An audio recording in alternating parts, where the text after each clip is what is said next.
जय हिंद दोस्तों, मैं सेबी पंजीकृत सलाहकार नहीं हूं। यह वीडियो केवल शैक्षिक और सूचनात्मक उद्देश्य के लिए बनाई गई है। सूज लोन के बारे में ही बात करेंगे भाई। बहुत सारे लोग कमेंट बॉक्स में कमेंट कर रहे हैं, सर 1 साल के लिए ख़रीद लें, 2 साल के लिए ख़रीद लें, और कितना नीचे जाएगा या यहीं से ऊपर भाग जाएगा, अभी इंतज़ार कर लें थोड़ा सा या अभी रुकें। तो वही बात है भाई, समझ में तो मुझे भी नहीं आ रहा है कि क्या हो रहा है, कैसे हो रहा है। लेकिन ठीक है, जो हम लोग पढ़े हैं, लिखे हैं, जो भी समझे हैं मार्केट को।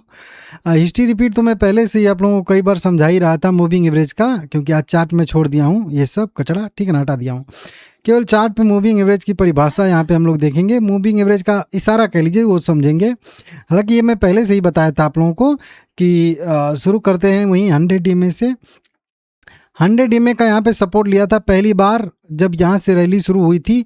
तो पहली बार 100 DMA को यहाँ पे टच किया था, और उसके बाद 100 DMA को जब दूसरी बार आया तो ब्रेक कर दिया, फिर वहीं पे रिटेस्ट किया और वहाँ से गिरावट आई, और फिर फाइनल जाके 200 DMA को टच किया। इसी को मैं और शुरू से करूँ तो सबसे पहले 20 DMA को रिटेस्ट किया। वहाँ से पहली बार जब टच किया था तो मोमेंटम आया था, दूसरी बार 20 DMA को ब्रेक करके सीधा आके 50 DMA को टच किया।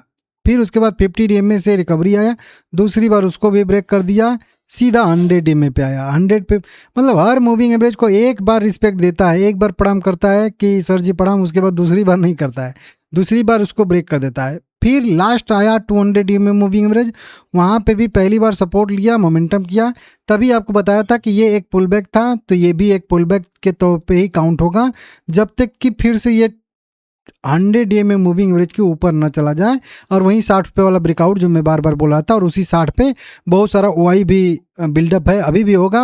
2-3 जो एक्सपायरी डेट जो हम लोगों का बीता है, जून वाला, जुलाई वाला, अप्रैल वाला, ये सब देखे होंगे आप लोग कि इसी लेवल पे सबसे ज़्यादा OI होता था, 4 करोड़, 5 करोड़, 8 करोड़, देखते हैं ना वही चीज़।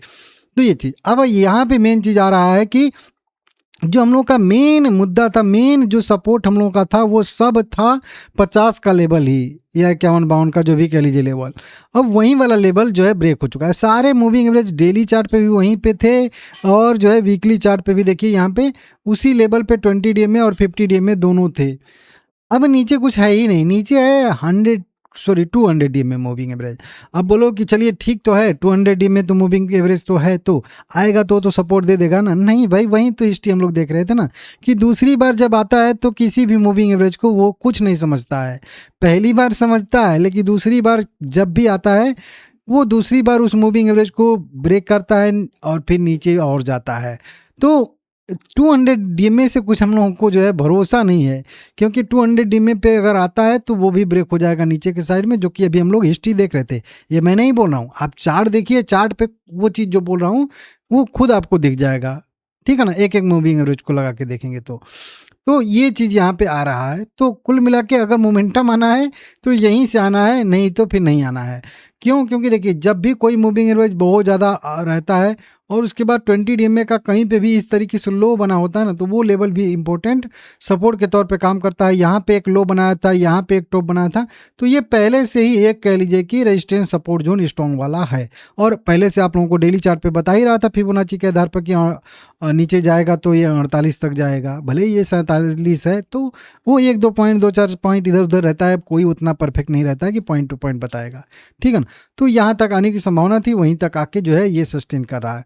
तो बस यही एक है कि और नीचे नहीं आना चाहिए, नहीं तो और नीचे आएगा तो फिर ज़्यादा नीचे जाएगा, ठीक है ना। तो फिर दिक्कत हो जाएगा, फिर मैं वही बोलूँगा तो फिर कहोगे कि नीचे मैं 32 रुपये वाला लेवल एक बार बताया था आप लोगों को, तो वो वाले लेवल तक भी नीचे जाने की संभावना इसकी फिर हो जाएगी, समझ रहे हो। डेली चार्ट पे देखिए, डेली चार्ट पे भी जो कुछ था वो जब मतलब 100 DMA और 200 DMA के ऊपर था तभी था। अब देखिए यहाँ पे ये पॉजिटिव क्रॉसओवर होने वाला है, 200 DMA को बड़ा मूविंग एवरेज, 2 मूविंग एवरेज का क्रॉसओवर होने वाला है। लेकिन इस क्रॉसओवर का मतलब कुछ नहीं है। जब कोई पॉजिटिव क्रॉसओवर है तो प्राइस उसके ऊपर होना चाहिए, ना कि नीचे, नहीं तो वो रेजिस्टेंस के तौर पे काम करता है। जैसे कि यहाँ पे मान लेते हैं कि ये क्रॉसओवर हुआ, 20 डीएमए और 100 डीएमए का क्रॉसओवर हुआ और प्राइस ऊपर है या यहाँ पे है तो ये पॉजिटिव क्रॉसओवर काम करेगा। अगर प्राइस नीचे है तो यही वाला लेवल इसके लिए रेजिस्टेंस के तौर पे काम करेगा। ये मैं बहुत बार समझाया हूँ आप लोगों को। तो देखिए मार्केट किधर जाएगा ये तो मुझे पता ही नहीं है कि किधर जाएगा, लेकिन हाँ इशारा जो होता है वो मैं आपको समझा देता हूँ हर एक वीडियो में कन्फर्म तरीके से। अब देखिए चार्ट पे बस अब हम लोगों को ये नहीं पता है कि यहाँ से और नीचे जाएगा क्या 40 तक जाएगा या फिर 32 तक जाएगा, ये कह नहीं सकते हैं। बस ये मैं कह रहा हूँ कि जितना जल्दी से जल्दी हो सके ये 50 के ऊपर आए भाई लेके आओ, नहीं तो फिर जो नहीं होना चाहिए ना वही होने वाला है इसमें, तो बहुत दिक्कत हो जाएगा। क्योंकि अब जब भी प्राइस चलता है तो एक अचानक से जब मोमेंटम आता है तो वो फियर ऑफ मिसिंग आउट यहाँ पे हो जाता है, मतलब फोमो क्रिएट हो जाता है। लेकिन अब फिर से जब नीचे आएगा तो देखिए क्या मैं लॉजिक लगाया था कि यहाँ पे इसी लेवल से इसको ऊपर जाना चाहिए था, क्योंकि यहाँ पे बहुत से लोगों से ट्रेन जो है वो छूट गई थी कि नहीं छूट गई। लोग इंतजार कर रहे थे नीचे आए तो एंट्री करें, नीचे आए तो एंट्री करें, आया ही नहीं। तो यहाँ पे बहुत सारे लोगों ने पछता के जो है इक्विटी शेयर यहाँ पे ऐड किए और फिर यहीं से मोमेंटम आना चाहिए था, लेकिन उसके बाद नीचे आया। नीचे का कोई लॉजिक था नहीं कि यहाँ पे आएगा तो फिर नीचे भी आएगा, तो यहाँ पे भी बहुत सारे लोग एंट्री किए होंगे तो उनका स्टॉप लॉस यहाँ पे लगेगा।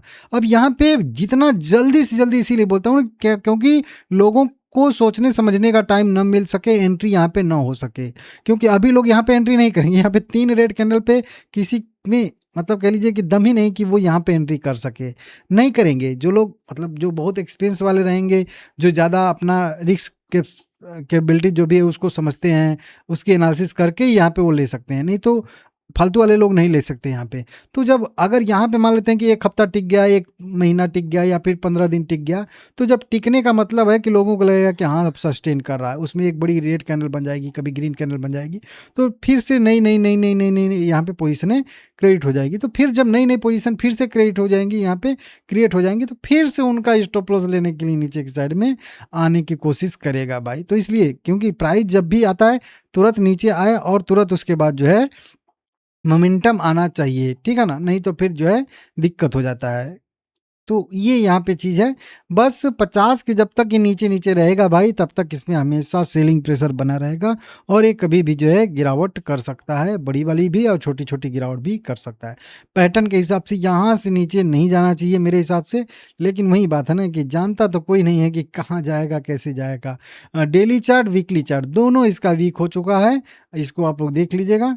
आरएसआई बढ़िया आ चुका है अच्छे लेवल पे, वीकली चार्ट पे भी आरएसआई बढ़िया कंडीशन में है, डेली चार्ट पे भी आरएसआई तो एकदम ओवरसोल्ड जोन के ही नीचे चला गया है, वो तो 25 के नीचे जा रहा है।